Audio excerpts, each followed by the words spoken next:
Hello बच्चों, आप सबका social study DElEd second semester की इस सीरीज़ में पुनः स्वागत है। बच्चों, आज हम लोग चैप्टर नंबर 13 वायुमंडल पढ़ेंगे। बच्चों, इस चैप्टर में मुख्य रूप से वायुमंडल का संगठन एवं उसकी संरचना और लास्ट में अध्याय के महत्वपूर्ण प्रश्नोत्तर भी देखेंगे। तो आइए शुरू करते हैं। वायुमंडल। बच्चों, हेडिंग लगा लीजिए, वायुमंडल का संगठन। वायुमंडल का संगठन। तो सबसे पहले बात करेंगे हम लोग वायुमंडल का संगठन कैसे हुआ है, वायुमंडल किसे कहते हैं, वायुमंडल से क्या तात्पर्य है। तो वहाँ हमारा आंसर होगा कि पृथ्वी के चारों ओर हवा के विशाल आवरण को वायुमंडल कहते हैं। यानी मान लीजिए हमारी ये पृथ्वी है, इसके चारों ओर विद्यमान गैसीय आवरण को वायुमंडल कहते हैं। क्या कहते हैं? वायुमंडल। किसे कहते हैं? पृथ्वी के चारों ओर गैसीय आवरण को वायुमंडल कहते हैं।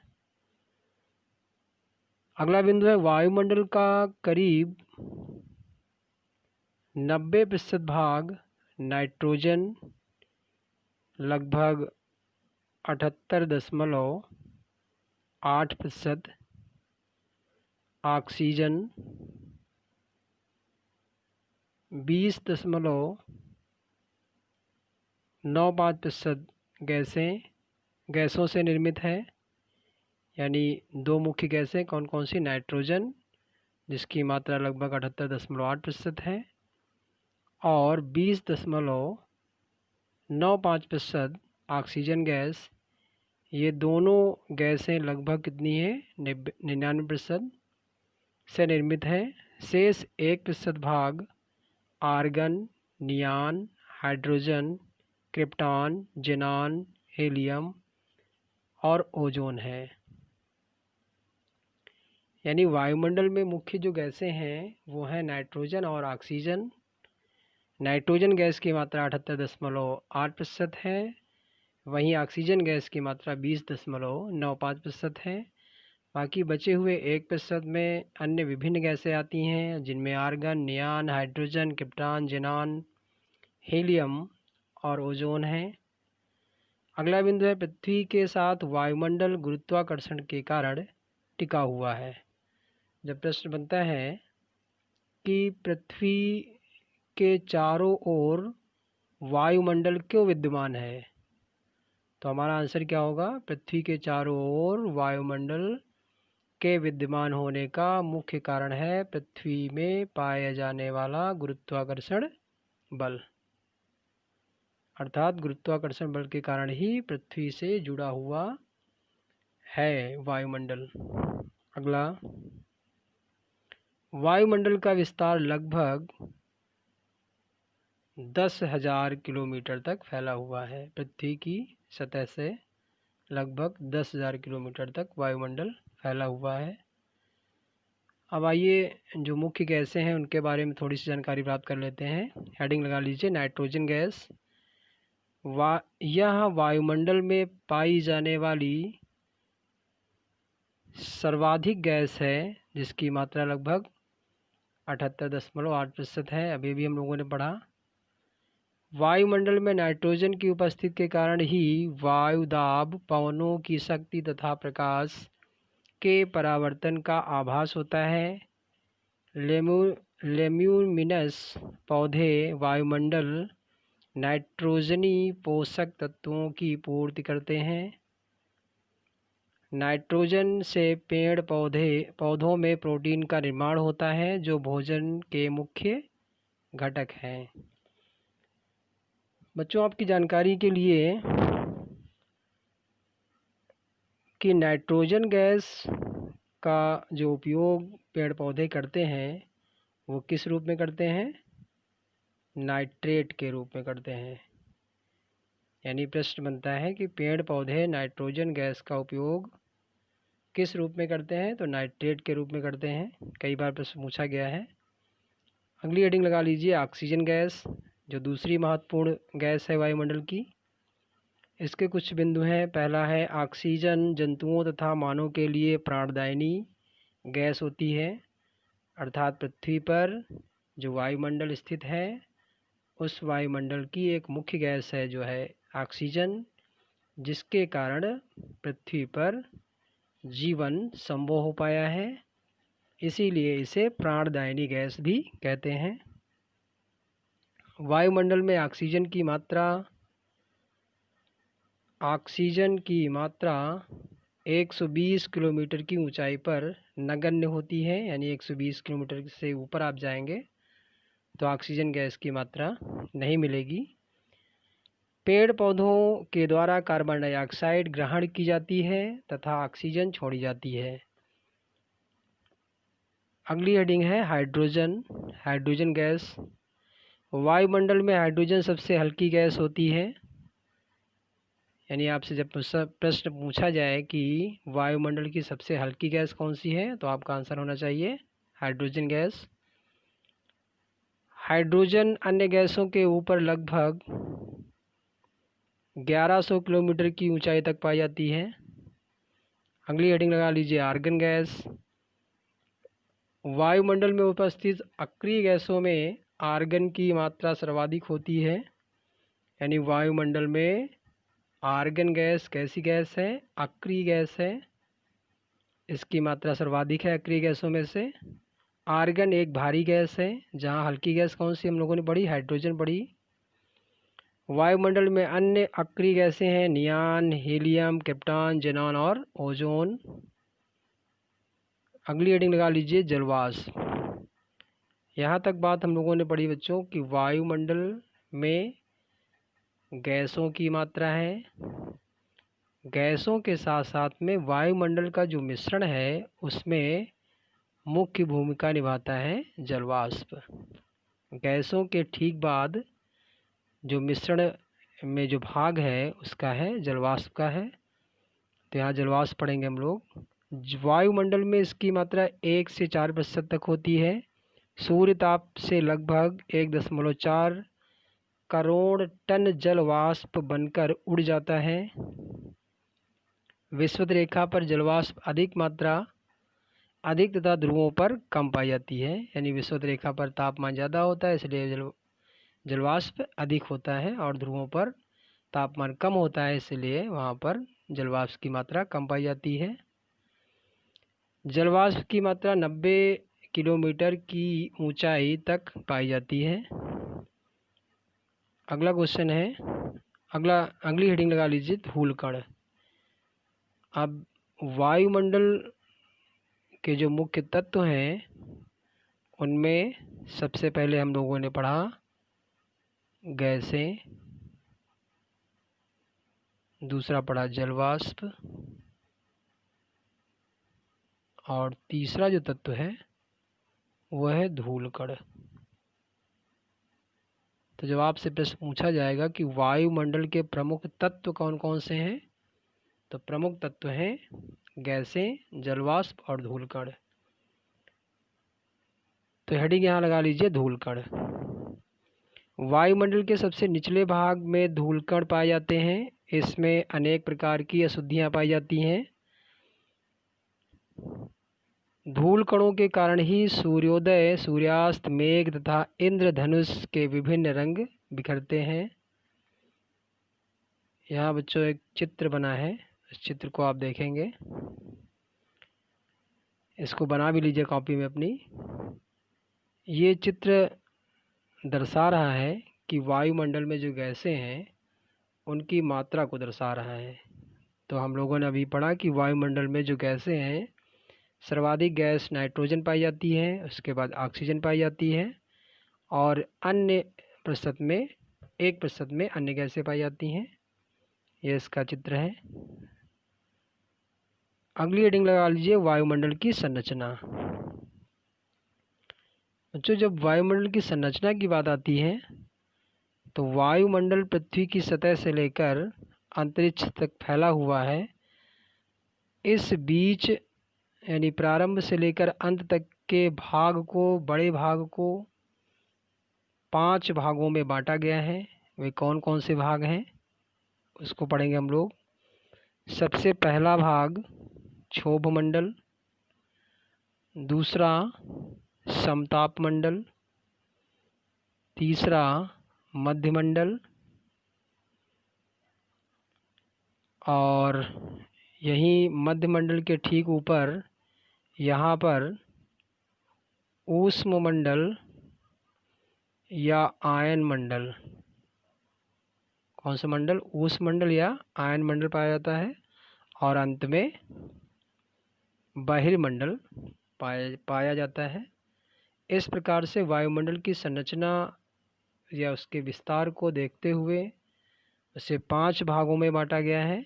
कौन कौन से, एक बार फिर से देख लेते हैं। क्षोभ मंडल, समताप मंडल, मध्यमंडल, आयन मंडल या ऊष्म मंडल, और लास्ट में बहिर्मंडल। तो आइए एक एक करके हम लोग सबकी विशेषताएं पढ़ते हैं। हेडिंग लगा लीजिए क्षोभ मंडल। हेडिंग लगा लीजिए क्षोभ मंडल वायुमंडल की सबसे पहली परत है, अंग्रेजी में ट्रोपोस्फीयर कहते हैं। वायुमंडल के सबसे निचले स्तर का क्षोभ मंडल को क्षोभ मंडल कहते हैं। सबसे निचले स्तर को क्या कहते हैं, क्षोभ मंडल। यह पृथ्वी के धरातल से कुछ ही ऊंचाई पर स्थित है। इसकी ऊंचाई ध्रुवों पर 8 किलोमीटर तथा विषुवत रेखा पर 18 किलोमीटर है। ट्रोपोस्फीयर या विक्षोभ प्रदेश, ट्रोपोस्फीयर नामक शब्द का प्रयोग त्रिजांस डी बोर ने सर्वप्रथम किया था। यानी ट्रोपोस्फीयर का सर्वप्रथम प्रयोग किसने किया था, त्रिजांस डी बोर ने सर्वप्रथम किया था। संवहनी तरंगों तथा विक्षुब्ध संवहन के कारण इस मंडल को कर्म से संवहनी मंडल और विक्षोभ मंडल भी कहते हैं। यानी इसके काम के कारण, इसकी क्रियाओं के कारण ही इसे संवहनी मंडल भी कहते हैं और विक्षोभ मंडल भी कहते हैं।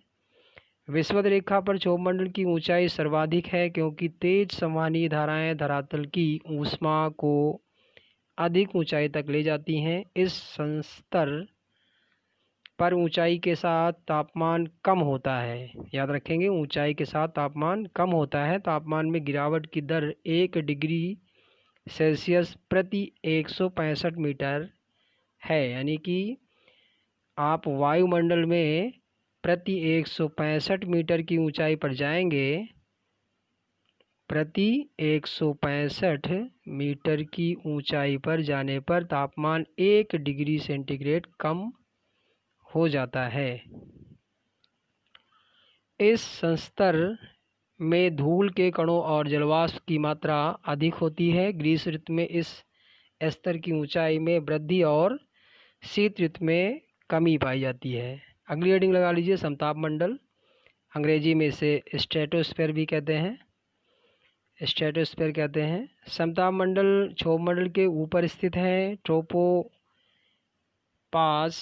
से इस सीमा तक ऊंचाई के साथ तापमान प्रायः समान रहता है। 20 किलोमीटर तक इसके ऊपर 50 किलोमीटर की ऊंचाई तक तापमान क्रमशः बढ़ता है। यहाँ सूर्य की पराबैंगनी किरणों का अवशोषण करने वाले ओजोन गैस मौजूद होती हैं। यानी समताप मंडल के ऊपरी हिस्से में कौन सी गैसें होती हैं, ओजोन गैस होती है। यहाँ संघनन से विशिष्ट प्रकार के मुक्ताभ मेघ, कैसे मेघ, मुक्ताभ मेघ की उत्पत्ति होती है और गिरने वाले बूंदों को निक्टिल्यूसेंट कहते हैं, नॉक्टिल्यूसेंट कहते हैं। यह ओजोन मंडल 30 से 35 किलोमीटर में पाया जाता है। यह मंडल मौसमी हलचल से रहित होता है, यानी यहाँ मौसम संबंधी कोई भी घटनाएं नहीं होती हैं। इसलिए वायुयान चालकों के लिए उत्तम होता है। इस मंडल की खोज सर्वप्रथम त्रिजांस डी बोर ने 1902 में की थी। अगली हेडिंग लगा लीजिए मध्यमंडल, अंग्रेजी में इसे कहते हैं मेसोस्फीयर। 50 किलोमीटर से 80 किलोमीटर की ऊंचाई वाला मध्यमंडल कहा जाता है। इसमें ऊंचाई के साथ तापमान में ह्रास होता है यानी कमी आती है। 80 किलोमीटर की ऊंचाई पर तापमान -80 डिग्री हो जाता है या तापमान की सीमा को मेसोपास कहते हैं। इसके ऊपर जाने पर पुनः तापमान में वृद्धि होती है। यानी आप कह सकते हैं कि वायुमंडल का सबसे जो ठंडा स्थान है वो मध्यमंडल है, जहाँ पर तापमान लगभग -80 से -100 डिग्री तक पहुँच जाता है। अगली हेडिंग लगा लीजिए आयनमंडल, अंग्रेजी में कहते हैं इसे आयनोस्फीयर। धरातल से लगभग 80 से 640 किलोमीटर के बीच आयनमंडल का विस्तार है। यहाँ पर अत्यधिक तापमान के कारण अति न्यून दबाव होता है। पराबैंगनी फोटोज यानी यूवी किरणें एवं उच्च वेगी कणों के द्वारा लगातार प्रहार होने से गैसों का आयनन हो जाता है। आयनमंडल के पुनः 3 उपमंडल होते हैं। 3 उपमंडल होते हैं, यहाँ देखेंगे। पहला डी परत, यह आयनमंडल का सबसे निचला भाग होता है। अगला ई परत, यह डी परत के ऊपर स्थित होता है। और अगला एफ परत, सबसे ऊपरी भाग को एफ परत कहते हैं। यदि आयनमंडल की स्थिति नहीं होती तो रेडियो तरंगे भूतल पर न आकर आकाश में असीमित ऊंचाइयों तक चली जाती। इसी मंडल में उत्तरी ध्रुवीय प्रकाश ऑरोरा बोरियालिस तथा दक्षिणी ध्रुवीय प्रकाश ऑरोरा ऑस्ट्रेलिस के दर्शन होते हैं। बच्चों, आयनमंडल की उपस्थिति के कारण ही पृथ्वी पर दूर संचार की व्यवस्थाएं संचालित हो पाती हैं। अगली हेडिंग लगा लीजिए बाह्यमंडल। सामान्यतः 640 किलोमीटर के ऊपर बाह्यमंडल का विस्तार पाया जाता है। यहाँ पर हाइड्रोजन एवं हीलियम गैसों की प्रधानता है, जो हल्की गैसें होती हैं। अद्यतन शोधों के अनुसार यहाँ नाइट्रोजन, ऑक्सीजन, हीलियम तथा हाइड्रोजन की अलग अलग परतें होती हैं। नेमन स्पिट्जर ने इस मंडल पर विशेष शोध किया है। तो ये था आपका चैप्टर, जिसमें हम लोगों ने वायुमंडल का संगठन एवं उसकी संरचना पढ़ी। अब इससे संबंधित हम लोग महत्वपूर्ण प्रश्न भी पढ़ेंगे। अपनी कॉपी में नोट भी कर लीजिए आप लोग। पहला क्वेश्चन है, वायुमंडल में सबसे अधिक कौन सी गैस पाई जाती है? तो हम लोगों ने अभी पढ़ा, नाइट्रोजन गैस पाई जाती है। वायुमंडल का स्थायी तत्व क्या है? जलवाष्प है। पृथ्वी का वायुमंडल किसके द्वारा गर्म होता है? तो विकिरण यानी सूर्य के किरणों के द्वारा विकिरण जो होता है उससे गर्म होता है। वायुमंडल में कौन सी अक्रिय गैस सबसे अधिक मात्रा में पाई जाती है? तो आर्गन, हम लोगों ने अभी पढ़ा है। कौन सी गैस ग्रीन हाउस प्रभाव के लिए उत्तरदायी है? तो कार्बन डाइऑक्साइड CO2। सूर्य की तीव्र किरणों से झुलसने में कौन सी गैस हमारी रक्षा करती है? तो आंसर होगा ओजोन गैस। ओजोन गैस पृथ्वी पर सूर्य से आने वाली पराबैंगनी अल्ट्रावायलेट किरणों को रोकती है। भूपृष्ठ से परावर्तित अवरक्त विकिरण के अवशोषण द्वारा भू वायुमंडल में तापमान वृद्धि की क्रिया को क्या कहते हैं? तो क्या कहते हैं? ग्रीन हाउस प्रभाव कहते हैं। वायुमंडल में नाइट्रोजन की मात्रा कितनी है? 78% है। 78.8% है लगभग। क्षोभ मंडल की धरातल से औसत ऊंचाई कितनी है? तो 14 किलोमीटर है। 8 किलोमीटर है भू परपटी से, और ध्रुवीय रेखा से 18 किलोमीटर है, और औसत ऊंचाई 14 किलोमीटर। अगला क्वेश्चन है, किस मंडल को संवहन मंडल भी कहा जाता है? तो क्षोभ मंडल को कहते हैं। पृथ्वी के वायुमंडल का सबसे अधिक घनत्व कहाँ पाया जाता है? क्षोभ मंडल में पाया जाता है। ट्रोपोस्फीयर में। वायुमंडल में दैनिक मौसम परिवर्तन किसके कारण होता है? तो इसका भी आंसर होगा क्षोभ मंडल के कारण होता है। ओजोन परत कहाँ स्थित है? समताप मंडल में, यानी समताप मंडल के ऊपरी हिस्से में, जिसे हम लोग स्ट्रेटोपास भी कहते हैं। समताप मंडल में ओजोन परत का क्या कार्य है? तो आप सभी जानते हैं, भूतल पर पराबैंगनी किरणों विकिरणपात को रोकना, यानी पराबैंगनी किरणों को रोकना। दीर्घ रेडियो तरंग पृथ्वी के किस भाग से परावर्तित होती है? तो आयन मंडल से। वायुमंडल में कौन सा रसायन ओजोन स्तर के अवक्षय का कारण होता है? तो क्लोरोफ्लोरोकार्बन। अगला क्वेश्चन है, वायुमंडल के किस भाग में जलवाष्प की कुल मात्रा का 90% भाग विद्यमान है? तो क्षोभ मंडल में। वायुमंडल का कौन सा भाग रसायन मंडल का एक भाग है? तो ओजोन मंडल आंसर होगा। हवाई जहाज उड़ने के लिए कौन सा मंडल उपयुक्त होता है? तो समताप मंडल उपयुक्त होता है। वायुमंडल की निचली परत का क्या नाम है या क्या कहलाती है? तो आंसर होगा क्षोभ मंडल। किस वायुमंडलीय परत को मौसमी परिवर्तन की छत कहा जाता है? तो क्षोभ मंडल को। यानी हम इसे ऐसे भी कह सकते हैं कि क्षोभ मंडल में वायुमंडल की जितनी भी मौसमी घटनाएं होती हैं सब कहाँ होती हैं? क्षोभ मंडल में होती हैं। पृथ्वी की सतह से सबसे ऊपर दूर वायुमंडलीय परत को क्या कहते हैं? तो बहिर्मंडल कहते हैं। समुद्र तल पर औसत वायुदाब कितना होता है? तो 1013.25 मिलीबार होता है। वायुदाब में अचानक कमी का आना किसका सूचक है? बहुत ही महत्वपूर्ण प्रश्न है। तूफान, आंधी तूफान का सूचक है। ग्लोब पर दाब कटिबंधों की संख्या कितनी है? तो 7 है।